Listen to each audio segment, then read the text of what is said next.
Hi guys, this is Mithun sir. Good morning guys. आज का हमारा टॉपिक है probability. Yes, 9th standard chapter 15 probability. वैसे probability तो हर जगह काम आता है, लाइफ में हर दिन प्रोबेबिलिटी होती ही है, ठीक है।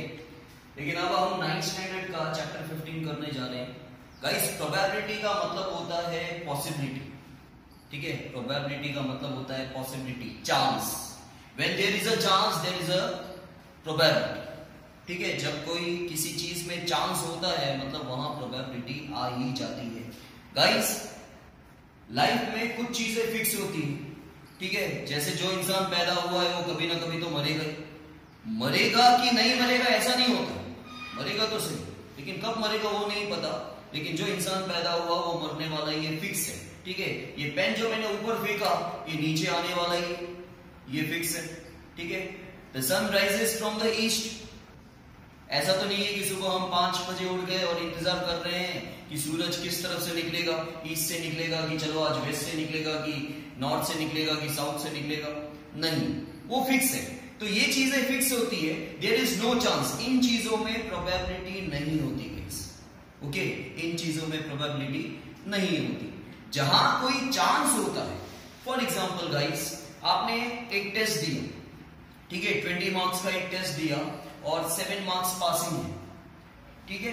तो टेस्ट देने के बाद there is a chance to pass और यू कैन फेल, ठीक है। आप फेल भी हो सकते हो और पास भी हो सकते हो। तो यहां पॉसिबिलिटी है। पॉसिबिलिटी का मतलब ही प्रोबेबिलिटी होता है।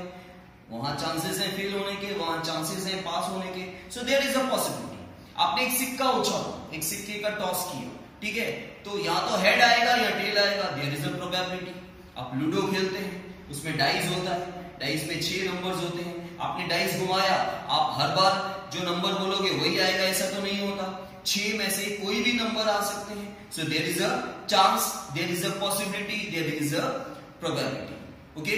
तो प्रोबेबिलिटी वही होती है जहां चांस होता है, मतलब चांस का मतलब ही प्रोबेबिलिटी होती है, क्योंकि प्रोबेबिलिटी का मतलब होता है पॉसिबिलिटी, ओके गाइस। तो अब हम चैप्टर स्टार्ट करने जा रहे हैं। बहुत ही इंपॉर्टेंट चैप्टर है। आप साइंस कॉमर्स कुछ भी लेंगे 10th स्टैंडर्ड के बाद, हर जगह प्रोबेबिलिटी काम आने वाला है। हर जगह प्रोबेबिलिटी के अच्छे स्कोर होते हैं ना।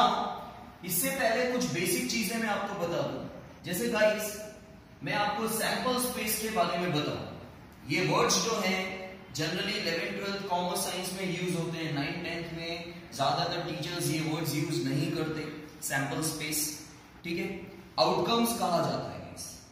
हमेशा याद रखिएगा, जब कभी हम कोई एक्सपेरिमेंट करते हैं, एक्सपेरिमेंट मतलब वो साइंस वाला एक्सपेरिमेंट नहीं, ठीक है। जो भी हम एक्शन कर रहे हैं, काम कर रहे हैं, उसे एक्सपेरिमेंट प्रोबेबिलिटी में कहा जाता है, ठीक है। भाई आपने एक सिक्का उछाला तो इसको एक्सपेरिमेंट कहा जाता है। आपने डाइस घुमाया, ठीक है, डाइस को रोल किया तो वो भी क्या हुआ, एक एक्सपेरिमेंट हुआ। आपने कार्ड्स फेंके, प्लेइंग कार्ड्स जो होते हैं, ठीक है, वो खेला तो वो भी एक एक्सपेरिमेंट हुआ गाइस। तो गाइस, जब हमने एक सिक्का उछाला तो उसके क्या क्या रिजल्ट आ सकते हैं, what are the total possible outcomes, उसे सैंपल स्पेस कहा जाता है। क्या कहा जाता है? Sample space guys, sample space. इसको डिनोट किया जाता है गाइस कैपिटल एस या फिर कैपिटल यू से, ओके। इसका मतलब क्या होता है, जब आपने एक सिक्का उछाला, आपने एक कॉइन को टॉस किया तो आपके क्या रिजल्ट आएगा, नहीं क्या क्या रिजल्ट आ सकते हैं। जैसे आपने एग्जाम दिया तो उसका रिजल्ट क्या आ सकता है, आइदर यू विल पास और यू विल फेल। सो आप पास हो रहे हो या फेल हो रहे हो, जो डिक्लेयर्ड रिजल्ट है उसकी बात मैं नहीं कर रहा हूं। जो आपने काम किया उसका क्या क्या रिजल्ट आ सकता है गाइस, ओके। तो यहां पे भी आपको टोटल पॉसिबल आउटकम्स, आउटकम्स का मतलब रिजल्ट होता है, ठीक है। तो आपने जब एक सिक्का उछाला तो उसके आंसर क्या क्या आ सकते हैं, या तो हेड आ सकता है या तो, देखो आएगा तो कोई एक ही, लेकिन मैं सैंपल स्पेस की बात कर रहा हूं। सैंपल स्पेस में क्या क्या आ सकता है वो आपको लिखना है। तो या तो हेड आ सकता है या टेल आ सकता है। दूसरी गाइस, जब कभी हम कॉइन की बात करें तो हमेशा आपको ये फॉर्मूला याद रखना है, 2n, ओके गाइस। जब कभी प्रोबेबिलिटी में कॉइन की बात की जा रही है तो 2n का फॉर्मूला आपको याद रखना है। आपने कितने सिक्के उछाले गाइस, एक ही सिक्का उछाला ठीक है, सो आप 2 रेज़ टू n की जगह लिख देंगे 1, so 2 raise to 1 is 2, so your total outcomes will be 2। इससे आपका आंसर कंफर्म कर सकते हैं कि आपके आंसर में 2 आना चाहिए। Total possible outcomes 2। जब आप 2 सिक्के उछाल रहे हैं guys, when 2 coins are tossed simultaneously मतलब एक साथ, एक समय में, ठीक है। अब सिक्के कितने उछाल रहा हूं मैं गाइस? 2, ठीक है। तो n की जगह क्या आ जाएगा? 2, सो 2 रेज़ टू 2 मतलब 2 स्क्वायर दैट इज 4, मतलब आपके 4 पॉसिबल आउटकम आने चाहिए गाइस। देखिए 4 पॉसिबल आउटकम्स कौन से होंगे? अब देखो प्रैक्टिकली करते हैं हम लोग। ये 2 सिक्के उछाले, ठीक है, तो दोनों पे फॉर एग्जांपल हेड आ जाए, ठीक है, फिर दोनों पे सोचो टेल आया, फिर ऐसा सोचो एक सिक्के पे हेड आया और दूसरे सिक्के पे टेल आया, और हो सकता है इस सिक्के पे टेल आए और दूसरे पे हेड आए, हो गए 4। अब क्वेश्चन स्टूडेंट्स के माइंड में क्या क्रिएट होता है कि सर हमने सिक्का उछाला, दोनों सिक्के उछाले, 100 बार उछाले, 100 के 100 बार हेड आए। लेकिन गाइस आपको सेम आंसर बार बार नहीं लिखना है। यहां पे आपसे ये नहीं पूछा जा रहा है कि आपने सिक्का उछाला और सेम आंसर, रेपिटेटिव आंसर आया। भाई 100 बार आपने सिक्का उछाला, 100 के 100 बार दोनों सिक्कों पे हेड आया, तो 100 टाइम्स आपको हेड हेड नहीं लिखना है। आपसे पूछा जा रहा है कि इसके क्या क्या पॉसिबल आउटकम्स हैं। हेड हेड आ गया ना एक बार, दैट्स ऑल, ठीक है। तो ये 4 ही पॉसिबल आउटकम्स है, इसके अलावा और कोई आउटकम नहीं आ सकता। 2 सिक्के उछालने पर इसके अलावा और कोई आंसर आएगा भी नहीं, और वैसे भी हमने यहां से टैली कर दिया। ओके गाइस, अब when 3 coins tossed together means simultaneously word use होगा यहां फिर together, so n की जगह क्या आ जाएगा? 3, तो 2 cube is 8, 6 नहीं, 2 3 नहीं, 2 cube, 2 into 2 into 2। अब टोटल पॉसिबल आउटकम्स कितने आएंगे गाइस? 8 आएंगे, याद रखना, ठीक है। तो कैसे करना है ये आप ध्यान देना बिल्कुल। अब ऐसा सोचो 3 सिक्के उछाले, तीनों पे हेड आया। गाइस ध्यान से देखना, नहीं तो नहीं समझ में आएगा। तीनों पे हेड आया। अब क्या करो गाइस, एक एक सिक्के को चेंज करते जाओ। अगर आप माइंड से अगर ये करते हो तो आपको बिल्कुल भी ये समझ में नहीं आएगा, नहीं करने आएगा। जो पैटर्न मैं बता रहा हूं वो आपको फॉलो करना है।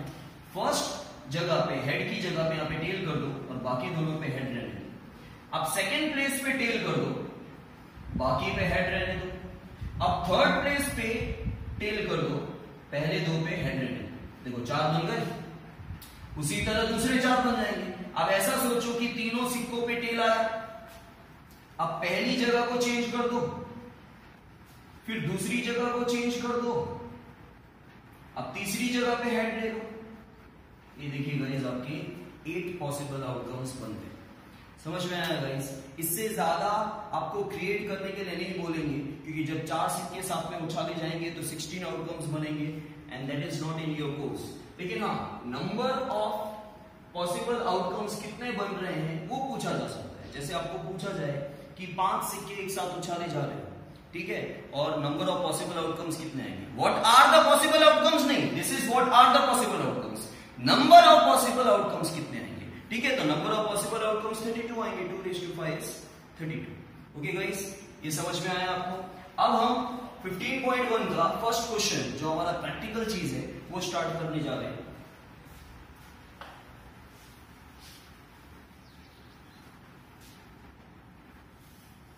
Now see, in a cricket match, a batswoman, ठीक है, वुमेन्स क्रिकेट चल रहे हैं यहाँ पे, hits a boundary 6 times out of 30 balls she plays, ठीक है। तो सामने 30 बॉल्स खेले गए, 30 बॉल में 6 बाउंड्री 6 बार 6 टाइम्स, ठीक है, out of 30 ball she place.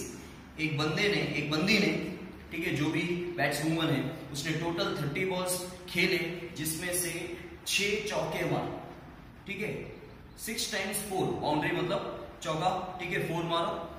अब बाकी 24 टाइम्स जो है उसने 4 नहीं मारा है। अब उसने सिंगल्स लिया है कि डबल लिया है कि बॉल खेला ही नहीं है, एक भी रन नहीं लिया है, वी डोंट नो। क्या हमें पता है? हमें ये पता है कि टोटल 30 बॉल्स खेले गए, ठीक है, जिसमें से 6 बॉल्स पे बाउंड्री मारी गई, ठीक है, बाउंड्री आई, और बाकी के 24 बॉल्स पे कुछ भी नहीं मिला। सो यहाँ गाइस सबसे पहले हमें आपको यहाँ पे लिखना है total number of balls she played. हमेशा सबसे पहले टोटल से स्टार्ट करेंगे प्रोबेबिलिटी के सम में। Total number of ball she played, या फिर यहां आप लिख सकते हैं batswoman played. Okay, this is your n guys, therefore n equals to 30. Okay, now number of balls in which she hits a boundary. कितने बॉल्स पे उन्होंने बाउंड्री मारी? That is 6। लेकिन गाइस हमें जिसकी प्रोबेबिलिटी फाइंड करनी है वो भी चेक करो, उसमें क्या लिखा हुआ है? Find the probability that she did not hit a boundary. तो हमें यहां हिट अ बाउंड्री नहीं चाहिए गाइस, हमें यहां पे did not hit a boundary चाहिए। तो हम यहां लिखेंगे therefore number of balls she did not hit a boundary. Okay guys, that is 24। 24 कैसे आया? टोटल 30 में से 6 बॉल्स पे बाउंड्री मारी तो बाकी बच गया 24। ओके गाइस, अब ध्यान देना, find the probability that she did not hit a boundary, that is 24 balls. ठीक है, अच्छा मैं आपको ये चीज जो है इस तरह नहीं करवाता हूं, आपको आगे भी काम आएगा। काफी हम लोग इवेंट बनाते हैं गाइस। इवेंट क्या होता है गाइस? जिसकी प्रोबेबिलिटी फाइंड की जाए उसको, उसमें से इवेंट बनता है। कैसे बनता है देखिए, यहां पे लिख दो ए, या कोई भी एक लेटर लिख देना, A equals to event that she did not hit a boundary. ठीक है, now therefore m equals to total balls she played is 30, इसमें से 6 माइनस कर देंगे तो 24 आ जाएगा, तो m आ जाएगा 24।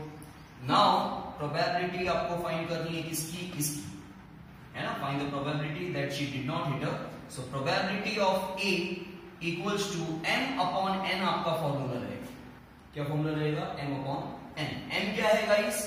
24, और n क्या है? That is 30। Okay, so 6 4s are 6 5s are, that is 0.8।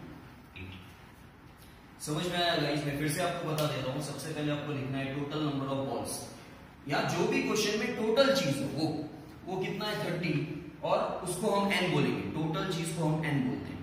उसके बाद जिसकी प्रोबेबिलिटी फाइंड करनी है उसका इवेंट बनेगा। ठीक है, तो यहां पे number of balls in which she hits a boundary that is 6, therefore the number of balls she did not hit a boundary is 24। ठीक है, उसी की प्रोबेबिलिटी हमें फाइंड करनी है। So a equals to event that she did not hit a boundary. ठीक है, क्योंकि जिसकी प्रोबेबिलिटी फाइंड करनी है उसी का इवेंट बनाना होता है, event that she did not hit a boundary. So ये हो जाएगा, यहां से हमें मिलता है इवेंट से m, जिसकी प्रोबेबिलिटी फाइंड करनी होती है उसे कहा जाता है m। m क्या है? Total ball she played is 30, जिसमें से 6 बॉल्स पे बाउंड्री लगाई गई तो बाकी 24 बच गए। ठीक है, सो probability of a that is formula is m by n। m है 24 डिवाइड बाय 30 इक्वल्स टू 4/5। और हमेशा याद रखना गाइस, प्रोबेबिलिटी के आंसर का एक रेंज होता है, दैट इज 0 to 1। 0 और 1 बहुत रेयर केसेस में आते हैं। ठीक है, ज्यादातर आपका आंसर जो है 0 पॉइंट में ही आना चाहिए, नहीं तो आपका आंसर रॉन्ग है। 0 आता है जब वो इम्पॉसिबल इवेंट हो, तो like the sun rises from the west, ये तो हो ही नहीं सकता। जो चीज मैंने ऊपर फेंकी ऊपर ही चली गई, ये तो हो ही नहीं सकता। ठीक है, तो ये इम्पॉसिबल इवेंट हो गया, इनकी प्रोबेबिलिटी होती ही नहीं है, इसलिए उसकी वैल्यू 0 होती है। और सर्टेन इवेंट होते हैं, श्योर इवेंट, हमें पता है कि लाइफ में हाँ ऐसा ही होता है। For example the sun rises from the east, ये हमें पता है गाइस।